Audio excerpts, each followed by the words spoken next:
అస్సలాము అలైకుం అందరికీ నమస్కారం। ఈరోజు ఈనాడు వార్తాపత్రికలో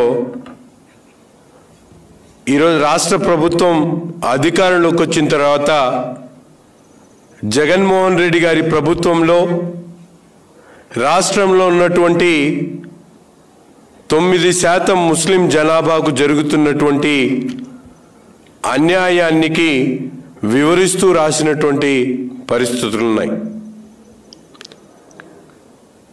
ఆ దినపత్రికలో వచ్చినటువంటి అంశాన్ని రాష్ట్ర మైనారిటీ వ్యవహారాల శాఖ మంత్రిగా ఉన్నటువంటి అంజద్ బాషా గారు ప్రెస్ మీట్ ద్వారా వారి ప్రభుత్వం మైనారిటీలకు ఎంత చేసిందనే దాని మీద ఈరోజు ప్రెస్ మీట్ పెట్టడం జరుగుతూ ఉంది। నేను అడుగుతా ఉన్న అంజద్ బాషా గారిని, రాష్ట్రంలో ఉన్నటువంటి మైనారిటీలందరికీ కూడా వారి సాధికారికత కోసం అనేక కార్యక్రమాలు జగన్మోహన్ రెడ్డి గారి ప్రభుత్వం చేసిందని చెప్పి ఈ పెద్ద మనిషి చెప్తా ఉన్నాడు। నేను సూటిగా చెప్తా ఉన్నా, ఈ రాష్ట్రంలో ఉన్నటువంటి మైనారిటీ జనాభాలో కేవలం అంజద్ బాషా ఒక్కరికే ఆయనకు మాత్రమే మైనారిటీలో సాధికారిక అందిందని చెప్పి నేను చెప్తా ఉన్నా। ఈరోజు అంజద్ బాషా గారు కళ్ళున్నటువంటి ఒక కబోదిలాగా ప్రవర్తిస్తున్నటువంటి తీరు మనందరం కూడా చూస్తూ ఉన్నాం। రాష్ట్రంలో ప్రజలు ముఖ్యంగా మైనారిటీ వర్గాలు పడుతున్నటువంటి ఇబ్బందుల ప్రకారం ఏ రోజైనా ఏ జిల్లా కేంద్రం కానీ ఏ నగరంలో కానీ ఒక్క సమీక్ష చేశావా అంజద్ బాషా గారని నేను సూటిగా అడుగుదలుచుకున్నాను। గత ప్రభుత్వంలో ఏ రాష్ట్రంలో లేనటువంటి విధంగా మైనారిటీలు ఒక ఆడపిల్ల పెళ్లి చేస్తే ఆ కుటుంబం ఆర్థికంగా చితకలు పడిపోకూడదనే ఆలోచనతో ఎవరు చేయనటువంటి విధంగా ముఖ్యమంత్రిగా ఉన్నటువంటి చంద్రబాబు నాయుడు గారు 50,000 రూపాయలు షాదీ తోఫా పేరుతో అందించినటువంటి పరిస్థితులు కానివ్వండి। ఈరోజు 9% ఉన్నటువంటి మైనారిటీల్లో ఏ ఒక్క సంక్షేమ కార్యక్రమంలో కూడా పూర్తిగా భాగస్వామ్యం చేయలేనటువంటి పరిస్థితి రాష్ట్రంలో కనిపిస్తూ ఉంది। ముఖ్యంగా ఆనాడు ప్రతిపక్ష నాయకుడిగా ఉన్నటువంటి జగన్మోహన్ రెడ్డి గారు తన పాదయాత్రలో తన మేనిఫెస్టోలో చెప్పినటువంటి అంశాలు ఈరోజు ఎక్కడికి వెళ్ళిపోయినాయి జగన్ రెడ్డి అని చెప్పి నేను ప్రశ్నిస్తా ఉన్నా। ముఖ్యంగా ఆనాడు మౌజన్ ఇమాంలకు దాదాపు మౌజన్కి 3,000 ఇచ్చేటువంటి కార్యక్రమంతో పాటు ఇమాంలకు సంబంధించినటువంటి 5,000 ఇస్తామని చెప్పి ఇచ్చేటువంటి కార్యక్రమాన్ని చంద్రబాబు నాయుడు గారు తీసుకుంటే ఆ కార్యక్రమం అది సరిపోదు 10,000 ఇస్తానని చెప్పినటువంటి జగన్మోహన్ రెడ్డి గారు ఎంతమంది మౌజన్ ఇమాంలకు 5,000 10,000 ఇచ్చామని చెప్పి నేను అడుగుతా ఉన్నా। రాష్ట్రంలో ఉన్నటువంటి ఏ ఒక్క షాదీఖానాకైనా ఒక తట్ట మట్టి వేసి మరమ్మతు చేసేటువంటి కార్యక్రమం చేశారా అని చెప్పి నేను అడుగుతా ఉన్నా। ఈరోజు అంజద్ బాషా గారు చెప్తా ఉన్నాడు, పెద్ద మాటలు చెప్తా ఉన్నాడు, రాజకీయ సాధికారికత కేవలం వైఎస్ఆర్ కాంగ్రెస్ పార్టీ ద్వారానే సాధ్యమవుతుందని। ఈరోజు అడుగుతా ఉన్నా, కేవలం పాలేగాళ్లాగా మీ నలుగురు ఎవరైతే ఈరోజు మంత్రివర్గంలో ఉన్నటువంటి అంజద్ బాషా కానీ శాసనసభ్యులుగా ఉన్నటువంటి వాళ్ళు తప్ప ఈరోజు రాష్ట్రంలో మైనారిటీలకు ఎటువంటి ఉపయోగం ఉందా అని చెప్పి నేను అడుగుతా ఉన్నా। మైనారిటీ ఫైనాన్స్ కార్పొరేషన్ పెట్టి 1,000 కోట్ల రూపాయలు నిరుద్యోగులు ఉన్నటువంటి యువకులకు ఆర్థిక సహాయం చేస్తూ వారి కాళ్ల మీద నిలబడి వాళ్ళ కుటుంబాలని వాళ్ళు పెంచుకునేటువంటి కార్యక్రమం మైనారిటీలు ఉద్యోగస్తులుగా లేనటువంటి మైనారిటీలు చేసుకునేటువంటి పరిస్థితులు ఉన్నాయి। కానీ ఈరోజు నిరుద్యోగులు ఎవరు అండగా లేనటువంటి పరిస్థితి కనిపిస్తూ ఉంది। మైనారిటీ ఫైనాన్స్ కార్పొరేషన్ సంబంధించి ఏ ఒక్కడికైనా ₹1 ఆర్థిక సహాయం చేయలేనటువంటి దౌర్భాగ్య పరిస్థితిలో ఈరోజు రాష్ట్ర ప్రభుత్వం ముందుకు సాగుతున్నటువంటి పరిస్థితులు ఉన్నాయి।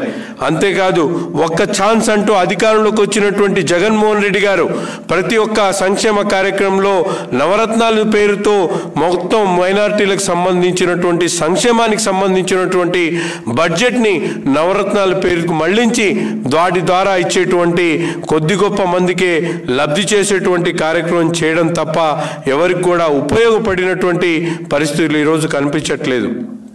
రంజాన్ తోఫా దాదాపు 9-12 లక్షల మంది కుటుంబాలకు రంజాన్ పండగ ఎంతో పవిత్రంగా ఉపవాసాలుండి ఆ పండగ జరుపుకునేటువంటి అవకాశం లేనటువంటి పేద ముస్లిం కుటుంబాలకు నేనున్నాను మీకు అండగా అంటూ రంజాన్ తోఫా 12 లక్షల కుటుంబాలకి రాష్ట్ర ప్రభుత్వం చంద్రబాబు నాయుడు గారు అందిస్తే ఈరోజు అధికారంలోకి వచ్చిన తర్వాత 3 రంజాన్లు కరోనా లాంటి మహమ్మారిలో రంజాన్ పండగకు ఆదుకునేటువంటి దిక్కు లేనటువంటి సమయంలో కూడా ఈ ప్రభుత్వంలో ఎవరికి కూడా ఒక బియ్యం బస్తా కూడా పంపించలేనటువంటి దౌర్భాగ్య పరిస్థితిలో ఈరోజు జగన్మోహన్ రెడ్డి గారి సర్కారు ముందుకు సాగుతున్నటువంటి పరిస్థితులు కనిపిస్తూ ఉంది.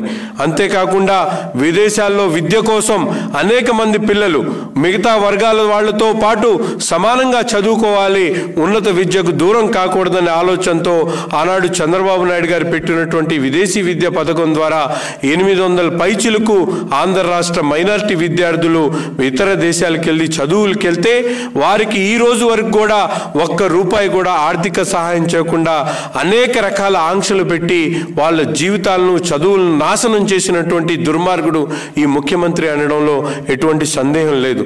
హజ్ హౌస్ పేరుతో గత ప్రభుత్వంలో కడపలో కానీ విజయవాడలో కానీ ఏదైతే గతంలో హైదరాబాదులో హజ్ హౌస్ నిర్మించినటువంటి విధంగా ఆంధ్ర రాష్ట్రంలో కూడా హజ్ యాత్రికుల కోసం అందుబాటులో ఉండాలనే ఆలోచనతో చంద్రబాబు నాయుడు గారు పెట్టినటువంటి హజ్ హౌస్ కార్యక్రమాన్ని ఈ ప్రభుత్వం ఎక్కడి వరకు తీసుకొని వెళ్ళిందని చెప్పి సూటిగా అంజద్ బాషా గారిని అడుగుతా ఉన్నా. గత 3 సంవత్సరాల క్రితం ఉన్నటువంటి కన్స్ట్రక్షన్ తప్ప ఒక్క ఇటుకరాయిన మీ ప్రభుత్వం పేర్చగలిగిందా అని చెప్పి ఈ సందర్భంగా అడుగుతా ఉన్నా. హజ్ యాత్ర కోసం వెళ్ళేటువంటి ప్రయాణికులు హైదరాబాద్ వెళ్ళి ప్రయాణం చేసుకోవడానికి ఇబ్బంది అవుతా ఉంది. హైదరాబాద్ చెన్నై వెళ్ళకుండా ఇక్కడి నుంచే నేరుగా వాళ్ళు మక్కాకి వెళ్ళేటువంటి కార్యక్రమం తీసుకోవాలని చెప్పి ఎయిర్పోర్ట్లో ఏదైతే సౌదీ ఎంబార్కేషన్ కార్యక్రమాన్ని చంద్రబాబు నాయుడు గారు ప్రారంభిస్తే ఆ కార్యక్రమాన్ని కూడా పూర్తిగా తుంగలో తొక్కినటువంటి ప్రభుత్వం ఈ జగన్మోహన్ రెడ్డి గారి ప్రభుత్వం. ఈరోజు మైనారిటీలకు అండగా ఉంటాను, వారిని ఆదుకుంటా ఉన్నాం, వారి సాధికారిత కోసం అనేక కార్యక్రమాలు చేస్తా ఉన్నాం అని చెప్పి పెద్ద పెద్ద మాటలు అంటున్నటువంటి అంజద్ బాషా గారిని సూటిగా అడగదలుచుకున్నా. ఈరోజు నువ్వు మాట్లాడేటువంటి బూటకపు మాటలు మైనారిటీ ప్రజలు ఆలోచిస్తూ ఉన్నారు. గతంలో ఏ ప్రభుత్వంలో ఎప్పుడు లేనటువంటి విధంగా ఈరోజు ఆంధ్ర రాష్ట్రంలో ఉన్నటువంటి మైనారిటీలు ప్రతిరోజు కూడా ఇదేం కర్మ మాకు అని చెప్పి బాధపడుతున్నటువంటి పరిస్థితులు కనిపిస్తూ ఉన్నాయి. ఎందుకంటే ఎక్కడ చూసినా కూడా మైనారిటీలపై దాడులు, అఘాయిత్యాలు, అరాచకాలు ఎక్కడికక్కడ.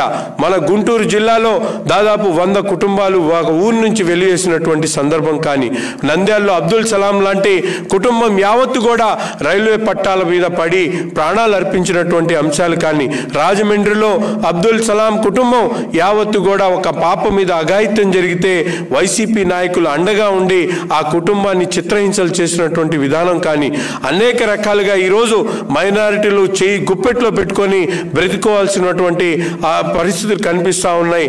ముఖ్యంగా ఈరోజు ఈనాడులో వచ్చినటువంటి విషయం ఏదైతే ఉందో, ఈరోజు మైనారిటీలకు దోకా వాస్తవమైనటువంటి పరిస్థితుల్లో నిజంగా ఒక్కసారి ఛాన్స్ అన్నటువంటి జగన్మోహన్ రెడ్డికి ఒక్క అవకాశం ఇచ్చినందుకు రాష్ట్రంలో ఉన్నటువంటి మైనారిటీలందరూ కూడా ఏక్ బార్ మోకా బార్ బార్ ధోకా జగన్ రెడ్డిగా అని చెప్పి వాళ్ళందరూ కూడా చెప్తున్నటువంటి పరిస్థితి. ఒక్కసారి అవకాశం ఇచ్చినందుకు ప్రతిరోజు కూడా మోసం చేస్తున్నటువంటి జగన్మోహన్ రెడ్డి గారి పరిపాలనను రాష్ట్రం నుంచి వెళ్ళగొట్టాలని జగన్మోహన్ రెడ్డి గారి ఏదైతే పాలేగాళ్ల సైన్యం మైనారిటీలు ముస్లింలని చెప్పుకునేటువంటి అంజద్ బాషా కానీ, హఫీజ్ కానీ, అలాగే మొహమ్మద్ ముస్తఫా కానీ అనేక మంది ఈరోజు మైనారిటీలుగా ఆ ప్రభుత్వంలో అనుభవిస్తున్నటువంటి వాళ్ళందరూ కూడా సూటిగా ప్రశ్నిస్తూ ఉన్నాం. ఈరోజు మైనారిటీలకు ఏదైతే బడ్జెట్ అలొకేషన్ ఉందో ఆ బడ్జెట్ అలొకేషన్ ద్వారా ఈరోజు ఎవరికైనా ₹1 మైనారిటీ ఫైనాన్స్ కార్పొరేషన్ ద్వారా రుణాలు ఇచ్చేటువంటి కార్యక్రమం తీసుకున్నారా అని చెప్పి నేను సూటిగా అడుగుతా ఉన్నాను. మైనారిటీ హాస్టల్స్ చూస్తే అధోగతి పాలైనటువంటి పరిస్థితి. ఈ రోజు కూడా అక్కడ ఉంటున్నటువంటి పేద పిల్లలకు కనీసం దుప్పట్లు కూడా లేనటువంటి దౌర్భాగ్య పరిస్థితుల్లో ఈరోజు రాష్ట్రంలో మైనారిటీ హాస్టల్ ఉన్నటువంటి పరిస్థితులు కానీ, మైనారిటీ సంస్థలకు సంబంధించినటువంటి వక్ఫ్ బోర్డు ఆస్తులు ఎక్కడికక్కడ అన్యాక్రాంతం అవుతా ఉంటే ఈరోజు రాష్ట్ర ప్రభుత్వం కళ్ళప్పికొచ్చి చూస్తున్నటువంటి పరిస్థితులు. గుంటూరు లాంటి నగరంలోనే పట్టపగలు స్థానిక శాసనసభ్యుడు ప్రమేయంతో దాదాపు 3 3 ఎకరాలు కబ్జా చేసుకునేటువంటి ప్రయత్నం చూస్తూ ఉంటే, మైనారిటీలకు ఒక ఆడపిల్లని పెళ్లి చేయాలంటే 10వ క్లాస్ చదువుకొని ఉండాలని, లేకపోతే ఇద్దరు ఒకే ఊరికి ఒకే రాష్ట్రానికి సంబంధించినటువంటి వాళ్ళై ఉండాలని, 300 యూనిట్ల కన్నా ఎక్కువ కరెంటు బిల్లు రాకూడదని అనేక ఆంక్షలు పెట్టి ఈరోజు మైనారిటీలను పూర్తిగా తొక్కుతున్నటువంటి ప్రభుత్వం జగన్మోహన్ రెడ్డి గారి ప్రభుత్వం. గత ప్రభుత్వంలో ఒక మైనారిటీ కానీ ఒక మిగతా వర్గాలకు సంబంధించినటువంటి ఇంటికి పెద్దగా ఉన్నటువంటి పెద్ద దిక్కు కోల్పోతే అదే నెలలో ఆ ఇంటికి నేను ఉన్నాను అంటూ 2.5 లక్షల రూపాయలు బీమా సొమ్మును పంపించేటువంటి కార్యక్రమం చంద్రబాబు నాయుడు గారి ప్రభుత్వం తీసుకుంటే, ఈరోజు ఏం చేశావు చంద్రన్న బీమాలు అని చెప్పి మైనారిటీలు అడుగుతున్నటువంటి పరిస్థితులు. ఇస్లామిక్ బ్యాంక్ పేరుతో రాష్ట్రంలో ఎక్కడ తిరిగినా కూడా వడ్డీ లేని రుణాలు ఇస్తాం మైనారిటీలకు అని చెప్పి పెద్ద పెద్ద మాటలు చెప్పినటువంటి జగన్మోహన్ రెడ్డి గారు ఈరోజు ఇస్లాం బ్యాంకు ఊసి ఎందుకు ఎత్తట్లేదని చెప్పి నేను ప్రశ్నిస్తా ఉన్నాను. నిజంగా మీకు చిత్తశుద్ధి ఉంటే మైనారిటీల అభివృద్ధి కోసం మీరు ఆకాంక్షించేటువంటి నాయకత్వం మీలో ఉంటే వెంటనే ఇస్లామిక్ బ్యాంక్ని ప్రారంభించాలి. గతంలో చంద్రబాబు నాయుడు గారు రాష్ట్రం విడిపోయినప్పటికీ కూడా ఇస్లామిక్ స్థాపన కోసం అడుగులేసినటువంటి పరిస్థితులు ఉంటే ఈ 3.5 సంవత్సరాల కాలంలో మీరు ఒక్క అడుగైనా వేశారా అని చెప్పి నేను అడుగుతా ఉన్నాను. ఒక పక్కన షాదీఖానా, ఒక పక్కన మసీదులకు మరమ్మతులు చేసేటువంటి కార్యక్రమం పక్కన పెట్టేశారు. ఏ ఒక్క పథకంలో కూడా మైనారిటీల సాచ్యురేషన్కి అందించేటువంటి కార్యక్రమం మీరు చేయలేనటువంటి దౌర్భాగ్య పరిస్థితుల్లో ఈరోజు మీరు ముందుకు సాగుతున్నటువంటి పరిస్థితులు కనిపిస్తూ ఉన్నాయి. ఇప్పటికైనా అమ్జద్ బాషా గారు, మీరు ఒక ముస్లిం అయితే వెంటనే మైనారిటీలకు సంక్షేమానికి సంబంధించినటువంటి కార్యక్రమాల మీద దృష్టి పెట్టి రాష్ట్రంలో అధోగతిగా ఉన్నటువంటి మైనారిటీలు ఆదుకునేటువంటి కార్యక్రమాన్ని మీ ప్రభుత్వ మెడలు వంచి ప్రారంభించాల్సిందిగా ఈ సందర్భంగా డిమాండ్ చేస్తూ, ఇప్పుడు మీరేదో ఒక మంత్రిగా ఉన్నారని చెప్పి మైనారిటీలకు అండగా ఉంటారని చెప్పి ప్రతి ఒక్కరు ఆలోచిస్తున్నారే కానీ మీరు ఒక మంత్రిగా కాదు, జగన్మోహన్ రెడ్డికి నౌకరుగా పనిచేస్తున్నారనే విషయాన్ని ఈ సందర్భంగా తెలియజేస్తా ఉన్నాం.